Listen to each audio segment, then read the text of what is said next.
The holidays are a perfect time to refresh not only the mood, but your workflow as well. In this video, the holiday update of Retouch4me Face Make. New festive makeup presets, enhanced lifting tools, and more control over the final result. Let's start with the holiday makeup presets.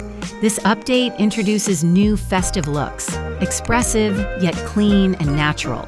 You can apply them in one click or use them as a base for further refinement.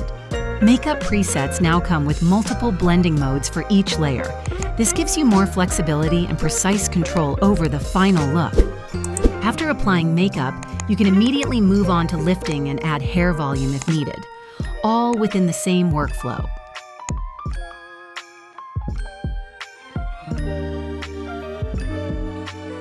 Speaking of lifting, this update introduces a dedicated double chin correction feature in Face Make.